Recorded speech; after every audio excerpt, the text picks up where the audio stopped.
Hi everyone! So today we are here at NAIA Terminal 1 waiting for our boarding to China. Ayun, via Royal Air siya and it's a chartered flight.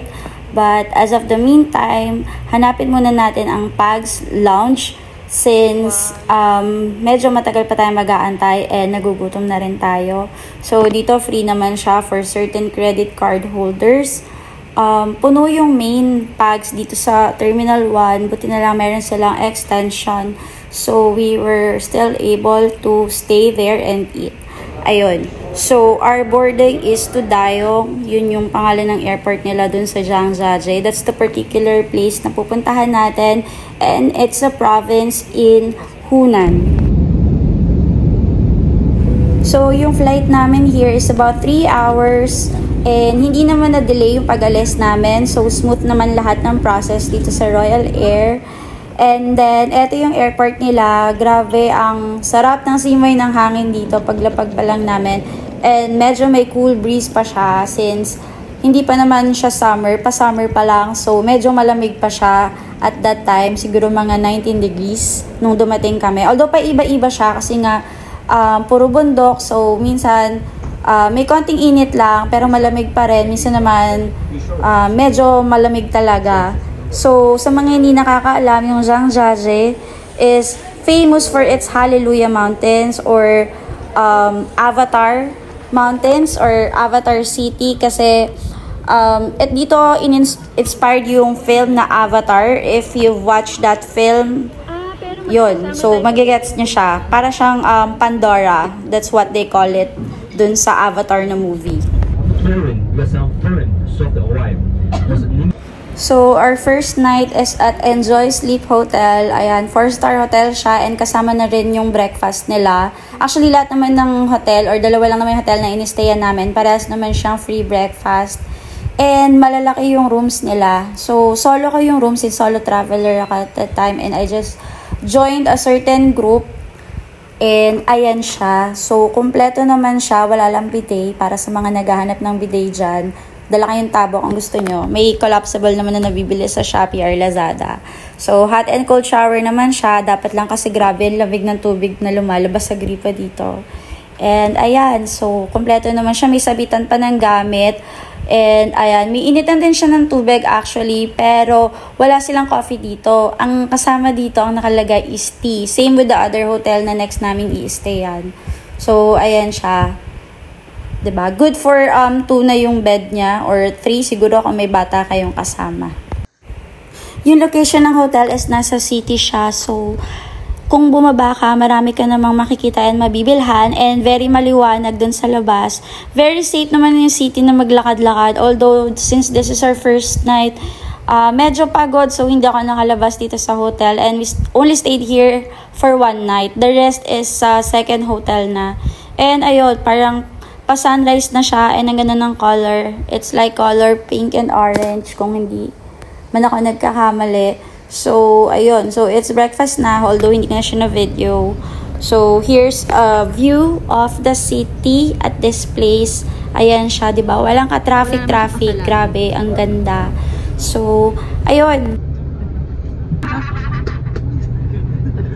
Lady in China. Oh, I love the city so much. Yeah, I just finished last group from.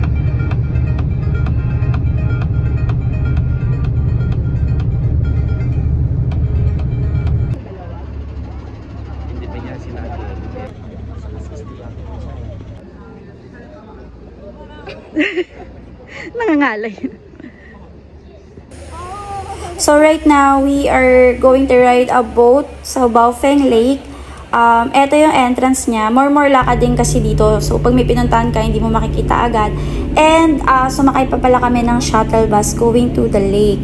So etong lake na to, it's an artificial freshwater lake sa Wuling Yuan Scenic Area located in the south part of Soushiyu Village sa Wuling Yuan District. Syempre sa Zhangjiajie pa rin. So, there are the boats na sasakyan natin and mag-cruise siya around the river and may mga madadaanan tayo mga kumakanta. Actually, lahat sila dito kumakanta. I think it's part of their school. Hindi ko alam kung subject siya or what, pero parang may nabanggit yung isang nagsasalita na parang nag-aaral talaga silang kumanta. Ayun.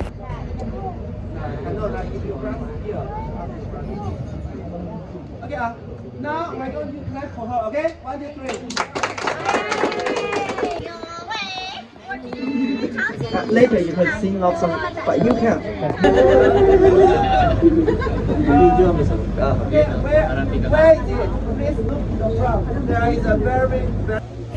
So we are still at the same area, but this time we will walk muna and explore the place kasi sobrang ganda niya and there are still a lot of things to see and do. Ayan, so syempre more photo ops for those na mahilig talaga sa pictures and videos for your stories. Ayan.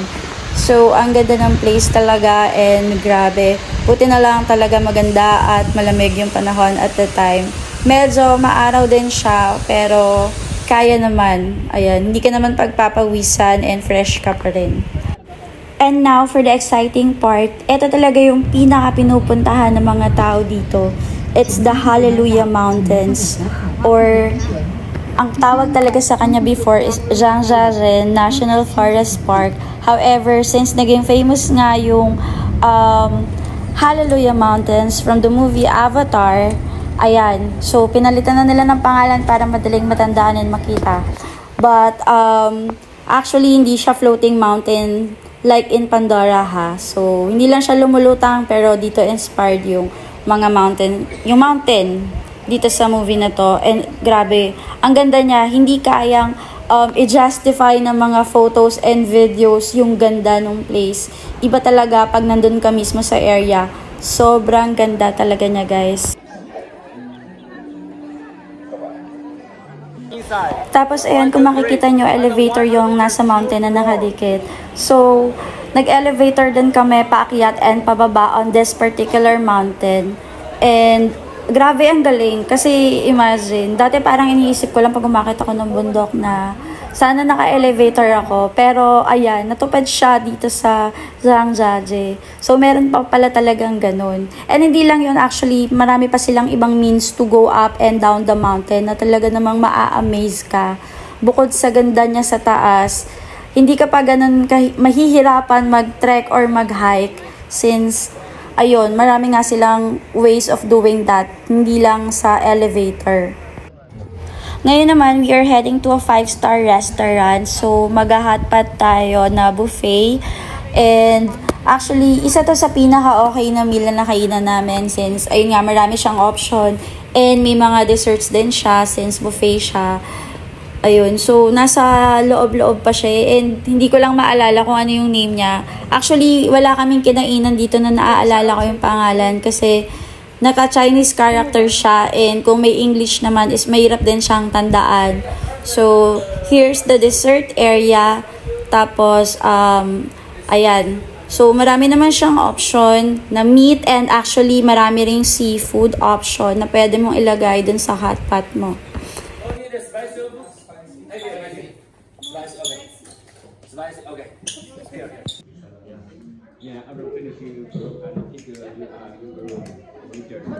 This one naman is just the outside view of the restaurant. So, pag busog ka na, pwede ka magmuni-muni dito while waiting for the others. And then, to our next hotel. And dito tayo mag-stay for another 3 nights. Kasama na rin yung buffet breakfast dito, as I mentioned earlier. And this place is big din talaga siya, malaki siya. And mas gusto ko actually, mas nagustuhan ko yung view dito compared dun sa naunang hotel. Kasi yung una is city eh. So, ito is more on, may view ako ng mountain. So, ayan, ina-explore muna natin yung place para alam natin yung mga gagamitin natin or kailangan natin gamitin. As usual, wala pa rin siyang bidet, pero may hot and cold shower. And then, ayun, okay naman siya, malinis, like the first one. Tapos, ayun, mas malaki yung window niya. So, mukhang mas maganda yung magiging view natin dito. Actually, maganda talaga yung view dito. And, mas ano siya, mas laid back itong area. Although, marami ring establishments sa baba. So, yun. And then, they also have tea here. pwede ka ring mag-tea. And since gabi na, wala muna tayo masyadong makitang view. Pero in the morning, ayan, maganda siya and may view siya ng mountain.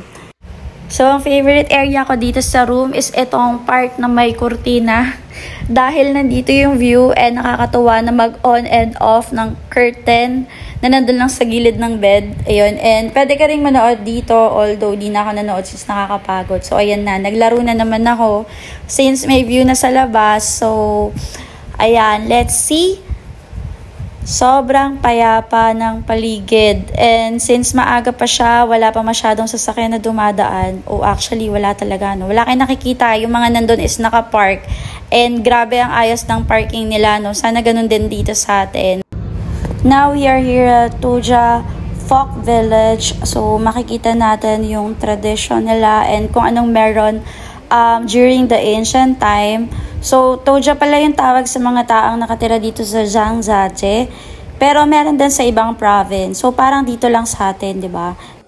So, we learned a lot about this place and the Toja people even during the ancient times pa. So, nakakatuwa. Very enriching yung tour na to dito sa village na to.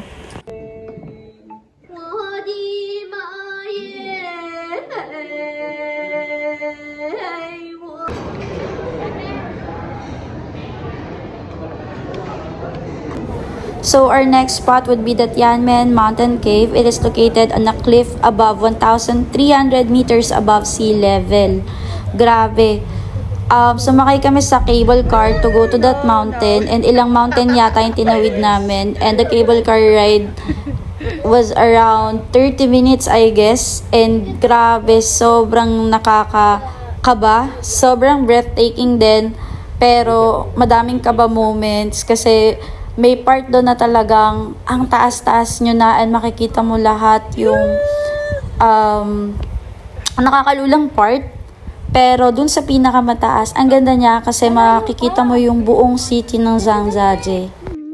So even with the cable car, hindi ka pa rin basta-basta makakarating agad dun sa pinaka-cave. So dadaan muna tayo sa glass plank. So eto siya. At first, nakakatakot, lalo na kung may takot ka sa heights, just like me. Pero sa dami ng matataas na pinupuntahan namin, habang tumatagal, nagiging parang wala na lang siya for us. For me, kasi parang nawala na yung takot ko since paulit-ulit ko na siyang nagagawa. So, na-appreciate ko na lalo yung view from above. Ayan. So, ito naman is the escalator going down. Actually, may pataas din siya, of course. And this is located inside the mountain. So, ito na yung cave. Actually, narating na natin yung cave. Usually, nakikita nyo yung stairs na yan. Pwede kayong dyan dumaan, akyat or baba. It's, I think, 999 steps, if I'm not mistaken. Sobrang nakakalula. Good thing meron ng escalator na para hindi mo na kailangan dumaan dyan sa area na yan and hindi ka na rin masyadong mapagod. Grabe, ang amazing, diba? So, ayan, escalator pa tayo ulit. Actually, maraming round or batch tong escalator na to. Hindi naman kasi siya dire-diretso talaga, like super diretso. Syempre, may stopover din. So, pagbaba natin doon, eto, mas maganda na yung view natin doon sa cave. Mas kita na siya from this part of the mountain. And, ayan, very sikat din siya dun sa place na to and maganda rin mag-photo ops dito. So, pagbaba mo, makikita mo yung kung saan hinaheld yung Fox Lady show at night. Maganda daw yung show, though hindi namin siya na-avail. So, next naman natin is the Jinshan Sandstone Painting Museum. And this place naman, akala ko maboboard ako kasi nga painting and art. And nakaka-appreciate naman ako, although sakto lang. Hindi ko talaga siya masyadong nagigets. But this place, grabe, kakaiba yung mga paintings nila.